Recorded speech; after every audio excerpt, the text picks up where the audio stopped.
அடுத்து வரும் நிகழ்ச்சியானது ஜாய்ஸ் மேயர் ஊழியங்களின் நண்பர்கள் மற்றும் பங்காளர்களால் தாங்கப்படுகிறது.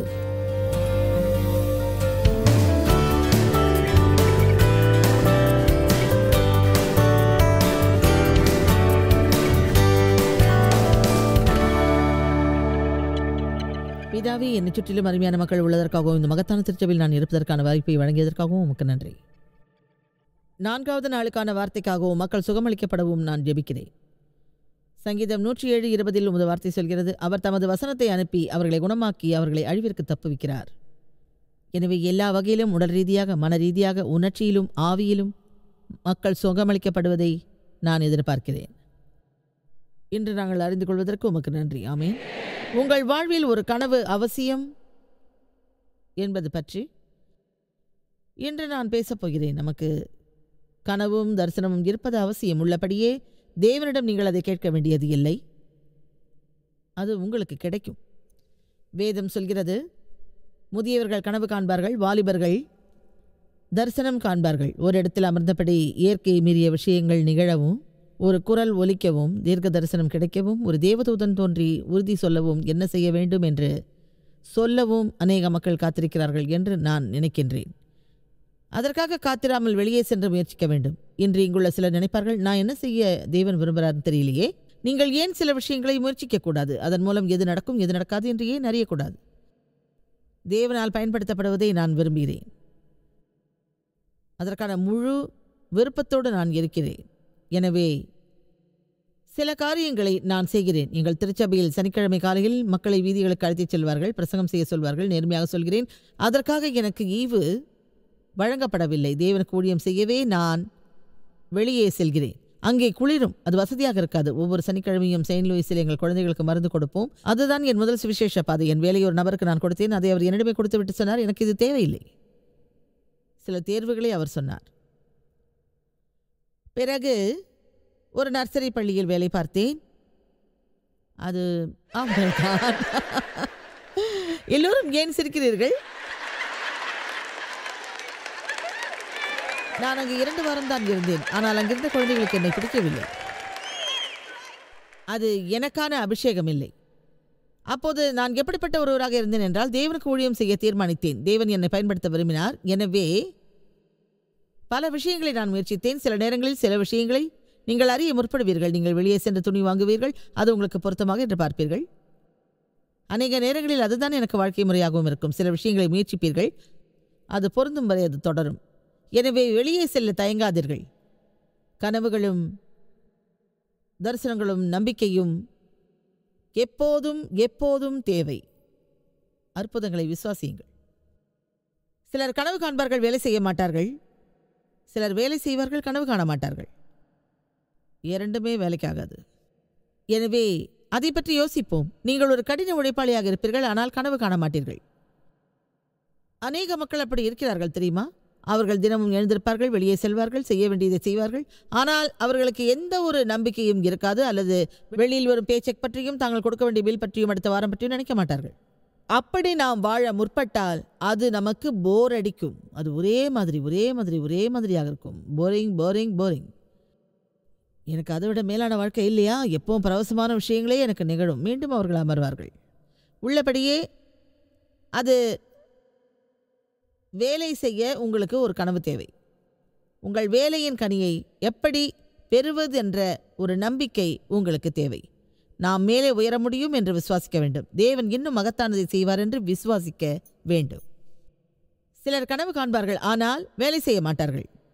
அது முட்டாள்தனமானது. ஏனென்றால் வேதம் சொல்கிறது, பிரசங்கி 5:3, கவலைகள் அதிகரிப்பதினால் நமக்கு கனவு பிறக்கிறது, அதற்கு வலிகளும் முயற்சியும் வேண்டும். அதை மீண்டும் சொல்கிறேன், உங்களில் சிலருக்கு கனவு இருக்கும், ஆனால் வேலை செய்ய விரும்ப மாட்டீர்கள். ஆனால் சில நேரங்களில் அது கடினமான விளைவுகளை தரும். நான் விசுவாசிப்பது, நமக்கு ஒரு கனவு இருந்தால் அது கர்ப்பமாக இருப்பது போன்றது. சில பெண்கள் பிள்ளை பெறுவார்கள், அதில் எந்த ஒரு வலியும் இருக்காது. அது அநேகம் பேருக்கல்ல. நீங்கள் ஒரு சில விஷயங்களை பெறுவதற்கு விரும்பினால் நீங்கள் நினைப்பதை விட அதிக விஷயங்களை நீங்கள் உணர வேண்டியிருக்கும். உங்களுக்கு ஒரு கனவு இருக்கும், தரிசனம் இருக்கும், ஒரு நம்பிக்கை இருக்கும், ஒரு திட்டம் இருக்கும். ஆனால் அதற்காக நீங்கள் வேலை செய்ய வேண்டும். அதை பெறுவதற்கு எல்லாவற்றையும் நீங்கள் கடந்து செல்ல வேண்டும். இன்று உங்களை நான் கேட்பது, முடிப்பவருக்கான ஒரு இருதயம் உங்களுக்கு உள்ளதா?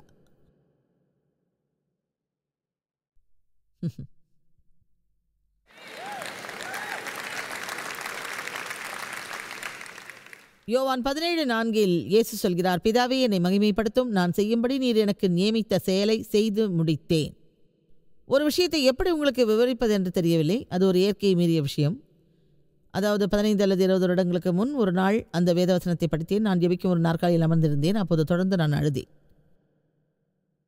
தேவன் என்னிடம் சொன்னதை முடிக்க வேண்டிய ஒரு நிலையில் அப்போது நான் இருந்தேன். அது எனக்கு மிகவும் முக்கியமான ஒரு விஷயம். அதை தொடங்குவது ஒன்றும் கடினமல்ல. எல்லோருமே பரபரப்பானவர்கள், எல்லோருமே ஆர்வமானவர்கள்.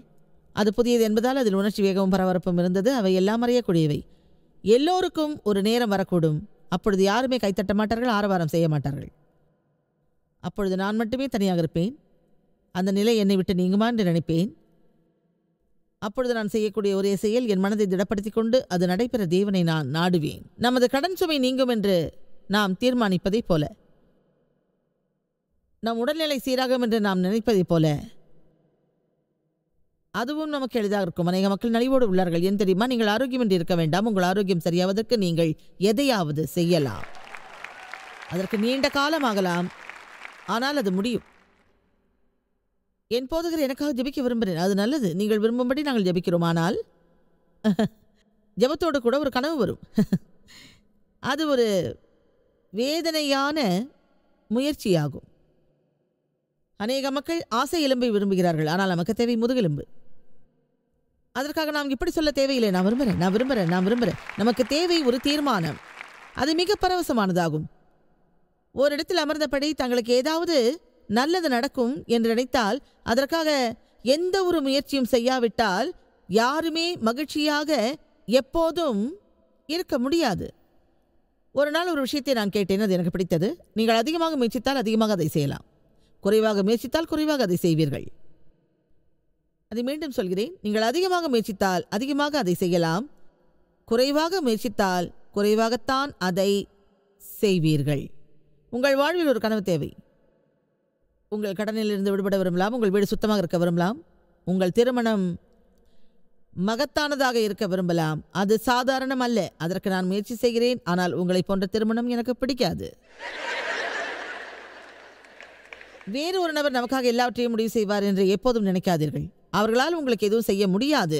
எனவே தேவனிடம் சென்று சொல்லுங்கள், என் தேவனே, நீர் என்னிடம் சொன்ன எல்லாவற்றையும் நான் செய்வேன்.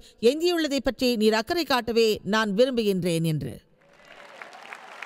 உங்களுக்கு ஒரு கனவு இருக்கலாம், அல்லது தேவன் பயன்படுத்தும் ஒரு தரிசனம் இருக்கலாம். அதற்காக இங்கே நீங்கள் வந்திருக்கலாம். ஆனால் உண்மை என்னவென்றால், ஞாயிறு மதியத்துக்கு பிறகு உங்களுக்கு கனவு இருக்காது.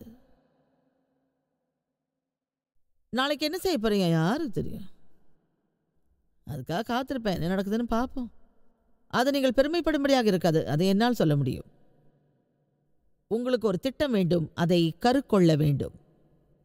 ஒரு பெண் கருக்கொள்ளாமல் கர்ப்பிணியாக முடியாது. கருக்கொள் என்ற வார்த்தையின் அர்த்தம் விசுவாசித்தல். எனவே இயற்கையாகவே கணவரின் மூலம் பெண்கள் கருத்தரிக்கலாம், பிறகு கர்ப்பிணியாகலாம். ஆவியில் ஆவிக்குரியவற்றை கருத்தரித்து கனவுகளை பெறலாம். தேவன் நமக்கு நம்பிக்கையும் விசுவாசமும் வழங்குவார், பிறகு நாம் கருத்தரிக்கலாம். ஆனால் அதுதான் முடிவல்ல, அப்படித்தானே? எவ்வளோ பேர் அதை கர்ப்பத்தின் மூலம் பெற முடியும்? எவ்வளோ பேர் பிரசவத்தின் மூலம் அதை பிரசவிப்பார்கள்? அதை அவர்கள் பிரசவம் என்று அழைக்க மாட்டார்கள். இங்கே டெலிவரி அறை ஒன்றும் கிடையாது. அது பிரசவ வேதனை மற்றும் பிரசவித்தல். ஆமென். இன்று காலையில் இதை பற்றிய கற்பனைகள் உங்களுக்கு வரக்கூடும். ஏனென்றால் என் போதனையில் இந்த உதாரணத்தை நான் பயன்படுத்துகிறேன்.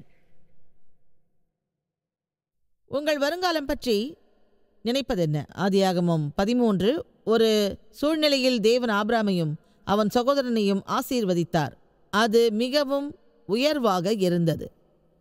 அவர்களிடம் நிறைய மந்தைகள் இருந்தன, நிறைய மேய்ப்பர்கள் இருந்தனர். யார் மந்தையானது புல்லை தின்பது என்பதில் அந்த மேய்ப்பர்களுக்கு இடையில் வாக்குவாதம் உண்டாயிற்று. மக்கள் எதற்காக வேண்டுமானாலும் சண்டை போடுவார்கள். ஆபிரகாம் தேவனின் விவேகமான மனிதனாக இருந்ததால் அவன் ஆர்வம் காட்டினான். லோத்திடம் சென்று அவன் சொன்னான், நமக்குள் எந்த பிணக்கும் வேண்டாம். அது தேவன் கவனத்தை ஈர்த்தது. சமாதானம் செய்பவர்கள் தேவனுக்கு பிரியமானவர்கள். நாம் எல்லோருடனும் சமாதானமாக இருக்க விரும்புவோம். ஆனால் நீங்கள் ஒரு சமாதானம் செய்பவரா? அவன் சகோதரன் லோத்திடம் சென்றான். ஆபிரகாம் ஆசீர்வதித்திருக்காவிட்டால் அவனிடம் எதுவும் இருக்காது. ஒரு நல்ல குணத்தோடு இருப்பது நமக்கு சுலபமாகும். நீ யார் என்று நினைக்கின்றாய்? நான் இல்லாம நீ யாராக இருக்க முடியாது. உனக்கு பிரச்சனை இருந்தா நான் புல்ல கொண்டு வருவேன். ஆனால் அவன் அப்படி சொல்லவில்லை. அவன் சொன்னான், நமக்குள் எந்த பிணக்கும் வேண்டாம். உங்கள் திருமணத்திற்கு பிறகு உங்கள் கணவருடனோ அல்லது மனைவியுடனோ விவாதம் வரலாம். அப்போது முதலில் சென்று சமாதானம் செய்யும் நபராக நீங்கள் இருப்பீர்களா?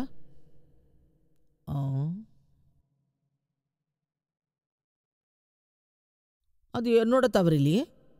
உங்கள் தவறாக அது இல்லாவிட்டால் மன்னியுங்கள் என்று பைபிளில் எங்கும் சொல்லப்படவில்லை. ஒருவேளை அது உங்கள் தவறாகவும் இருக்கலாம். அப்போது நீங்கள் அமைதியாக இருப்பது நல்லது. உங்கள் தவறாக அது இல்லாவிட்டாலும் நீங்கள் முதலில் சென்று சமாதானம் செய்ய விரும்புவீர்களா என்று நான் கேட்கிறேன்.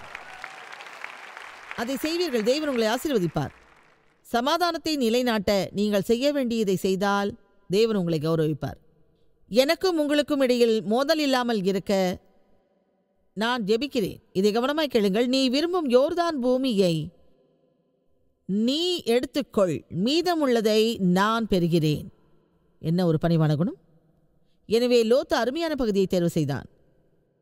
மீதமுள்ளதை ஆபிரகாம் பெற்றான். அது அவ்வளவு சிறந்தது அல்ல. அது அவனுக்கு மோசமான நாளாக இருக்கலாம். அவன் இப்படி நினைத்திருப்பான், இதோடு நான் போறேன்னு. அது ஏன் தெரியுமா? சில நேரங்களில் தொடக்கம் மிக பரபரப்பாக இருக்கும். இப்போது நான் ஒரு புத்தகம் எழுதி கொண்டிருக்கிறேன். அது வெளிவர சில ஆண்டுகளாகும். அதன் தலைப்பு மீண்டும் தொடங்குவதற்கு இது ஒன்றும் தாமதமல்ல.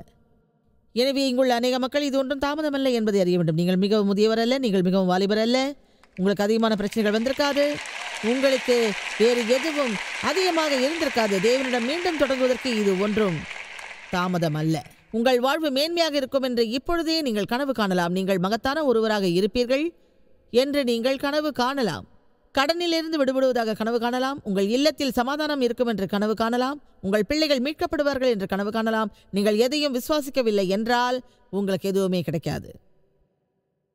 நான் அதிகமாக விசுவாசித்ததால் அதில் பாதியை பெறுவேன். சிறிதளவு விசுவாசித்தால் முழுதும் பெறுவேன். ஆதியாகமம் 13:14. லோத்து ஆபிராமை விட்டு பிரிந்த பின்பு கர்த்தர் ஆபிராமை நோக்கி, உன் கண்களை ஏறெடுத்து நீ இருக்கிற இடத்திலிருந்து வடக்கேயும் தெற்கேயும் கிழக்கேயும் மேற்கேயும் நோக்கிப்பார் என்றார். அவர் சொன்னார், அந்த மலையின் உச்சிக்கு செல், உன்னிடம் உள்ள மன அழுத்தத்தை போக்கு, அதே ரீதியிலிருந்து விடுபடு, வேறு எங்காவது செல், அங்கே உனக்கு மகத்தான தரிசனம் கிடைக்கும். வடக்கேயும் தெற்கேயும் கிழக்கேயும் எங்கு நீ பார்க்கிறாயோ அதை நான் உனக்கு தருவேன். என்று எதை பார்க்கிறீர்கள்? உங்களுக்கு இது தேவை என்று நினைக்கிறேன். நீங்கள் நடிப்பதிலிருந்து அதை நான் சொல்வேன். அவன் அங்கே செல்கிறான். அவர் மேலும் சிலவற்றை சொல்கிறார். அடுத்த வசனம் 17. அதை நேசிக்கிறேன். அது சொல்கிறது, நீ எழுந்து நாட்டின் நீளமும் அகலமும் எம்மட்டோ அம்மட்டும் நடந்து திரி, உனக்கு அதை தருவேன் என்றார். அவனிடம் 2 விஷயங்களை செய்ய சொன்னார். அவர் சொன்னார், எதையாவது பார், பிறகு அங்கிருந்து வெளியேறு. வேறு எதையாவது பார், அங்கிருந்து வெளியேறு. பல ஆண்டுகளுக்கு முன்னால் முதலாவதாக ஒரு போதனை கேசட்டை கேட்டேன். அதற்கு முன்பு அதை நான் கேட்கவில்லை. அதற்கு சில வாரங்களுக்கு முன்னால் தேவன் ஒரு மகத்தான வழியில் என்னை தொட்டார். பிறகு பரிசுத்த ஆவியின் வல்லமையான நிரப்புதலை நான் பெற்றேன். தேவன் அப்படி உங்கள் வாழ்வை தொட்டால் அதன் மூலம் சிறிய ஒன்றையோ அற்பமான ஒன்றையோ நீங்கள் பெற மாட்டீர்கள். எதையாவது செய்ய அவர் உங்களை ஆயத்தம் செய்வார். உங்களில் எவ்வளவு பேர் அபிஷேகப்பட்டிருப்பதை விசுவாசிக்கிறீர்கள்? நீங்கள் எதற்காகவோ அபிஷேகிக்கப்பட்டிருக்கிறீர்கள். அது ஏதாவது செய்வதற்காக இல்லை என்றால் நமக்கு எந்த ஒரு அபிஷேகமும் தேவைப்படாது. கைவிடுவதற்கு நாம் அபிஷேகிக்கப்படவில்லை. சோம்பலோடு இருக்க நாம் அபிஷேகிக்கப்படவில்லை. ஆவியில் எதையாவது காண்பதற்கும் அதோடு நம் வாழ்வில் நடப்பதற்கும் நாம் அபிஷேகிக்கப்பட்டிருக்கிறோம். அன்று அந்த போதனை டேப்பை நான் கேட்டேன். அது மார்க் அதிகாரம் 4 உள்ள ஒரு போதனையாகும். அதாவது ஒரு புறத்திலிருந்து மறுபுறம் செல் என்பதாகும். பல வருடங்கள் நான் ஒரு திருச்சபையில் இருந்தேன். அங்கே ஒரு முறை கூட 1 மணி நேரம் முழுவதும் யாரும் போதித்து நான் கேட்டதில்லை. 15 அல்லது 20 நிமிடம் பிரசங்கம் இருக்கும். அடுத்தபடியாக அங்கே இருந்த யாருமே ஒரு வசனத்தை 1 மணி நேரம் போதிக்கவில்லை. அதில் நான் உற்சாகமாக இருந்தேன். அதை நான் ஏன் விரும்பினேன்? அதில் அபிஷேகம் உள்ளது. ஒரு இடத்தில் அபிஷேகம் இருந்தால் அங்கே ஒரு நாள் முழுவதும் அமர்ந்து அதை நாம் கேட்கலாம். ஏனென்றால் உள்ளபடியே ஒரு நபர் உங்களிடம் பேசவில்லை. தேவன் அந்த நபரை பயன்படுத்தி உங்களிடம் பேச வைக்கிறார். அது உங்கள் தலையில் விழவில்லை, உங்கள் இருதயத்தினுள்ளே விடுகிறது. ஏனென்றால் அது தேவனின் வார்த்தை என்ற சாட்சி உங்களில் வருகிறது. அன்று அந்த போதனையை நான் கேட்டேன். அது எனக்குள் முழங்கியது. ஒரு வலுவான காற்று போன்ற ஏதோ ஒன்று வந்தது. அதை நான் இயற்கையாக உணரவில்லை. ஆனால் ஏதோ ஒன்று என் ஆவியில் பிறந்தது. அதில் நான் அறிந்தது இதுதான்: ஒரு நாள் இந்த உலகம் முழுவதும் நீ செல்வாய், என் வார்த்தையை நீ போதிப்பாய். உன்னிடம் ஒரு மகத்தான ஊழியம் இருக்கப் போகிறது. அதாவது நாம் அப்போதிருக்கும் சூழ்நிலையிலேயே தேவன் அதை வெளிப்படுத்துவார். அதைத்தான் நாங்கள் பிறகு பெற்றோம். இன்று எல்லாமே டேப்பில் பதிவு செய்யப்படுகிறது. அவை எல்லாவற்றையும் மின்னணு மூலமாக நாங்கள் அனுப்புகிறோம். இந்த உலகின் 2/3 பகுதிகளில் நாங்கள் போதிக்கும் தேவனின் வார்த்தை 63 மொழிகளில் ஒளிபரப்பாகிறது, ஏறக்குறைய அனைத்து டிவிகளிலும். எனவே நான் சொல்ல வருவது இதுதான்: ஒரு மகத்தான குறிக்கோளோடு நாம் வெளியே செல்ல வேண்டும். அதில் தொழில் ரீதியாக அதிக முயற்சி இருக்கும்.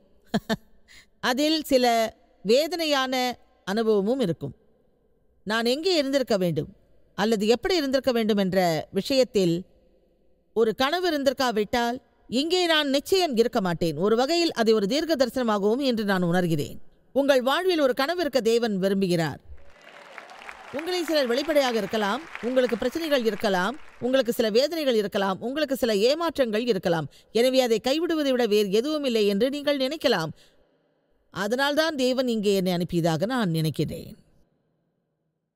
உங்கள் வாழ்வில் மீள்வதற்கான சில வழிகளை சொல்கிறேன். பவுல் தீமோத்தேயுவுக்கு சொல்லியதை நினைவு கூறுகிறேன். எழுந்து நில், அனலை அதிகரித்திடு, அந்த அனலை அணைய விடாதே, அந்த தீர்க்க தரிசனங்களை நினைத்திடு, உன் தாய் மற்றும் பாட்டியின் விசுவாசத்தை மறக்காதே, தேவன் உன்னிடம் சொன்னதை நினைத்திடு, தேவனின் சத்தியத்தை நினைத்திடு, மற்றவர்கள் செய்வதை பார்த்து அதன் மேல் ஆசைப்படாதே, நீயே எதையும் செய். எல்லோருக்கும் ஒரே தேவன்தான். கனவோடு இருங்கள், அதோடு வெளியே செல்லுங்கள். ஆதியாகமம் 15 நேசிக்கிறேன். அதில் உண்மையிலேயே சில முக்கியமான விஷயங்கள் உள்ளன. ஆதியாகமம் 15:1. இந்த காரியங்கள் நடந்த பின்பு கர்த்தருடைய வார்த்தை ஆபிராமுக்கு தரிசனத்தினாலே உண்டாகி, அவர், ஆபிராமே, நீ அஞ்சாதே, நான் உனக்கு கேடகமும் உனக்கு மகா பெரிய பெலனுமாய் இருக்கிறேன் என்றார். எனவே அந்த மனிதனாகிய ஆபிராமுக்கு தேவன் மகத்தான ஒரு வார்த்தையை வழங்கினார். அவன் மீண்டும் வந்து கேட்டான், அடியேனுக்கு என்ன தருவீர்? நான் பிள்ளை இல்லாமல் இருக்கிறேன். தமஸ்ரு ஊரானாகிய இந்த எலியேசர் என் வீட்டு விசாரணைக்காரனாக இருக்கிறான் என்றான். எனக்காக நீர் என்ன செய்வீர் தேவனே? எல்லாம் எனக்கு உள்ளது, ஆனால் அதை கொடுப்பதற்கு எனக்கு ஒரு பிள்ளை இல்லை. அதை என் ஊழியக்காரனுக்கு நான் விட்டு செல்வேன். வசனம் 3. பின்னும் ஆபிராம், தேவரீர் எனக்கு பிள்ளை பாக்கியம் அருளவில்லை. இதோ என் வீட்டிலே பிறந்த பிள்ளை எனக்கு சுதந்திரவாளியாய் இருக்கிறான் என்றான். அவன் அதை ஒரு முறை சொல்லவில்லை, இருமுறை சொன்னான். அப்போது அவன் பேசியதில் அவன் திருப்தி அடைந்தான். தேவன் என்று உங்களிடம் பேசுகிறார். உங்களிடம் தேவன் பேசுவது உங்களிடம். உங்களிடம் உங்களிடம் அது ஒன்றும் கடினமல்ல, எனக்கு குறைந்த நேரமே உள்ளது. உங்களிடம்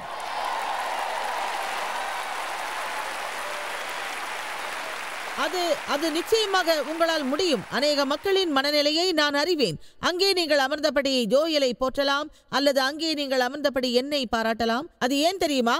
உங்கள் மூலமாக பரவசமான எதையாவது தேவன் செய்வார். அது ஒரே மாதிரியாக இருக்காது, ஆனால் அது ஒரே மாதிரி பரவசமாகும்.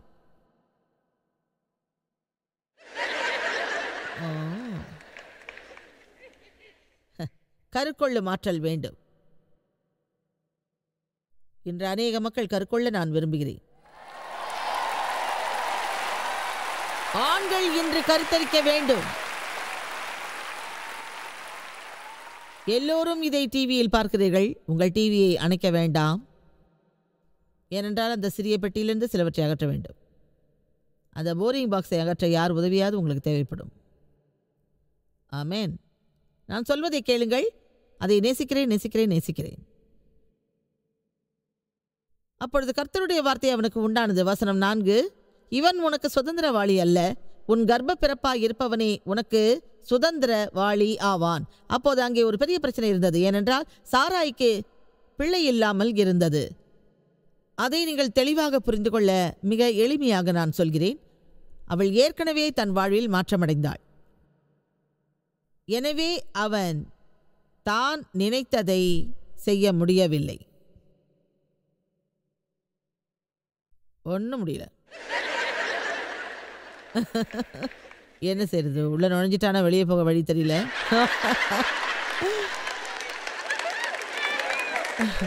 அவர்களில் ஒருவனுக்கு 90 வயது, மற்றவனுக்கு 100 வயது. அப்பொழுது தேவன் சொன்னார், உங்களை நான் ஆசீர்வதிக்கப் போகிறேன், உங்கள் இனம் பெருகும், நீங்கள் இப்படியாக இருப்பீர்கள், நீங்கள் அப்படியாக இருப்பீர்கள். அவன் சொன்னான், எனக்கு ஒரு குழந்தை கூட இல்லை. இரண்டாவது முறையாக சொன்னான், எனக்கு ஒரு குழந்தை கூட இல்லை. தேவன் அவனிடம் சொன்னார். வசனம் 5, அவர் அவனை வெளியே அழைத்தார். கூடாரத்திலிருந்து நட்சத்திர ஒளிக்கு அவன் வந்தான். அவர் சொன்னார், நீ வானத்தை அண்ணாந்து பார், நட்சத்திரங்களை எண்ண உன்னாலே கூடுமானால் உன் சந்ததி இவ்வண்ணமாய் இருக்கும் என்றார். ஆபிராம் தேவனை விசுவாசித்தான். கவனியுங்கள், சிலவற்றை நாம் தவறவிடக்கூடாது.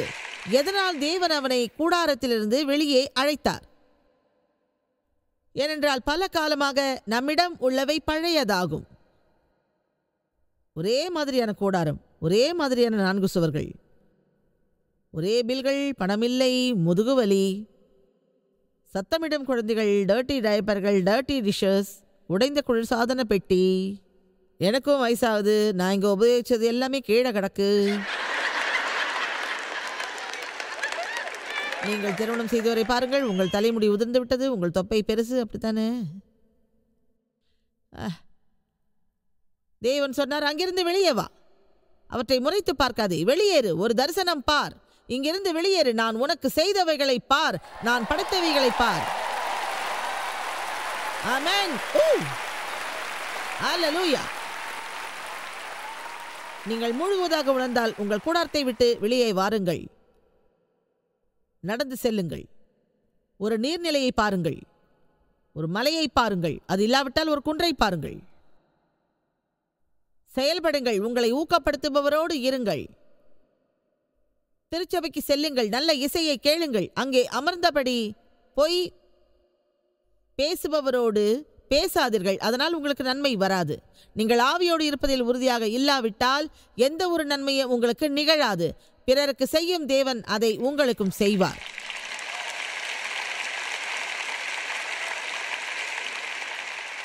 முதியவர்கள் கனவு காண்பார்கள், வாலிபர்கள் தரிசனம் காண்பார்கள். யோவேல் 2:28. அப்போஸ்தலர், உங்கள் குமாரர் மீதும் உங்கள் குமாரத்தியர்கள் மீதும் என் ஆவியை ஊற்றுவேன். ஆண்களும் பெண்களும் தேவனால் வல்லமையோடு பயன்படுத்தப்பட்டனர். எனக்கு ஒரு கனவு உள்ளது. கனவில் என்ன நிகழும் அதை அதிகமாக அறிவேன். முதலாவதாக, இந்த கிரகத்தில் உள்ள மக்கள் சுவிசேஷத்தை அறியாவிட்டால் அவர்களை அடையும் ஒரு கனவு எனக்கு வரும். ஓரிடத்தில் அமர்ந்தபடி எப்போதும் நாங்கள் பேசுவோம். எந்த ஒரு குறிப்பிட்ட கருத்தையும் வலியுறுத்த என்று நான் இதை பேசவில்லை. எங்கள் ஊழியம் மிக பெரியது. எனவே ஒரு ராக்கிங் சேரில் அமர்ந்தபடி என்னால் சொல்ல முடியும், என் பங்கை நான் செய்துவிட்டேன் என்று. சமீபத்தில் இந்தோனேஷியாவில் இருந்து நாங்கள் வந்தோம். அப்போது என் மகன் டேவிட் உடன் நான் பேசினேன். அவன் எங்கள் உலக ஊழியங்களை கவனிக்கின்றான். நான் சொன்னேன், இந்த உலகில் நாம் இதுவரை போகாத இடங்களை பற்றி நாம் பேசினோம், அங்கே நாம் போக வேண்டும் என்றேன். பிறகு கேட்டேன், சரி, வேறு வறட்சியான பகுதிகள் என்ன உள்ளது? அங்கே நாம் போகாதிருந்தால் நிச்சயம் போக வேண்டும் என்றேன். அவன் சொன்னான், நிறைய உள்ளதென்று. பிறகு சில பகுதிகளை குறிப்பிட்டான். ஜப்பானுக்கு போகலாமா என்றேன். அவன் சொன்னான், அங்கு போய் நாம் எதுவும் செய்ய முடியாது, அவர்கள் அதை முழுவதும் மூடிவிட்டார்கள். நீ அங்கே போக வேண்டும், என்ன செய்ய முடியும் என்று அறிய வேண்டும் என்றேன். அவன் துணிச்சலானவன். அவன் சொன்னான், நான் போகிறேன், புத்தகம் விநியோகிப்போரை பார்க்கிறேன், நமது புத்தகங்களை மொழிபெயர்க்க சொல்கிறேன், திருச்சபைகளை அறிகிறேன், அங்கே செய்ய முடிவதை அறிகிறேன், நாம் டிவியில் தோன்றுவதற்கு என்ன வழி என்றும் அறிந்து வருகிறேன். பாரிஸில் எங்களால் டெலிவிஷனில் தோன்ற முடியவில்லை. எனவே இன்டர்நெட்டில் எங்கள் புரோகிராமை நாங்கள் போட்டோம். அதை ஆயிரக்கணக்கான மக்கள் நாள்தோறும் பார்த்தார்கள். அது இன்டர்நெட்டில் வருவதை எந்த அரசாங்கமும் தடுக்க முடியாது. காரணம், அது சேட்டலைட்டின் மூலம் வருகிறது.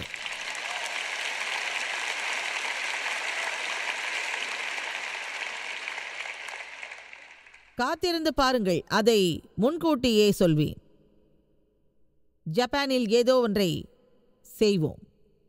அங்கே கதவுகள் திறக்கும், அங்கே சுவிசேஷம் போதிக்கப்படும், அது டெலிவிஷனில் ஒளிபரப்பாகும் என்று விசுவாசிக்கிறேன். அது அநேக ஆத்துமாக்களை காப்பாற்றும். இப்போது இந்த வருட என் பிறந்த நாளில் என் வயது 70 ஆகும். இன்று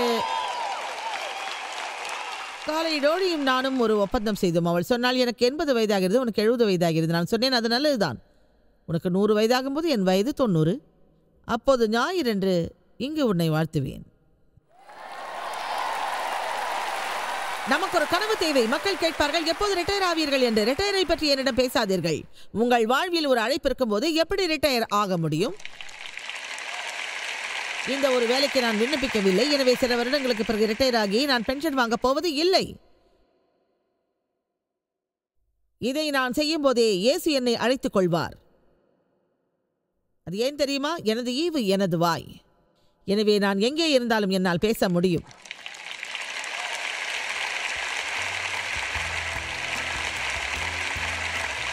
உங்கள் வாழ்வில் ஒரு கனவு வேண்டும். தேவன் வழங்கிய கனவை நிறைவு செய்வது அவ்வளவு சுலபமான ஒரு விஷயம் அல்ல.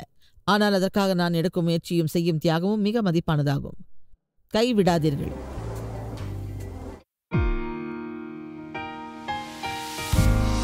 இந்த ஊழியத்தை உலகமெங்கும் சாத்தியமாக்கும் நண்பர்களுக்கும் பங்காளர்களுக்கும் எங்களது நன்றியையும் பாராட்டுகளையும் தெரிவிக்கிறோம்.